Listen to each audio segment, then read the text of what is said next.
শাসন করতে পারি, আমি তোমাকে বাঁধতে পারি। বাৎসল্য প্রেমে বাধা আছে নন্দরানীর কাছে, মানে উদুকালের সাথে বেঁধে রেখেছে না, কৃষ্ণ ননি চুরি করে আর না খেতে পারো।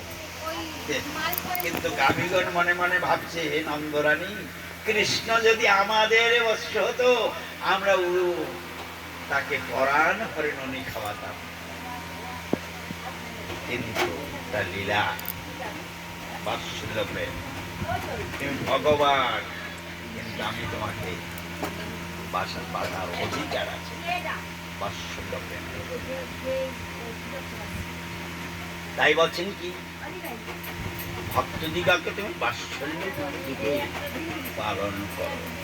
আমি ভক্ত হতে পারিনি, ভক্তের আভাস মাত্র, তাই আমার মিনতিটি তুমি রাখো। মধ্যাহ্ন করিতে প্রভু চলিলায় আপনে, ঈশ্বর দেখে কালো এসে দিবে দর্শনে, মানে আগামী করলেই আমি এই বাসনা পূর্ণ করব। আজকে তুমি স্নান করে যাও। তাই প্রাতে উঠি ঈশ্বর দেখি, সব ভক্ত লইয়া হরিদাসকে দেখিতে যাইলা বিলম্ব তেজিয়া। হরিদাসের আগে আসি দিল দর্শন, হরিদাস বন্দিল প্রভু আর বৈষ্ণব চরণ। সবাইকে প্রণাম করছি। অসমের অসমের আসো।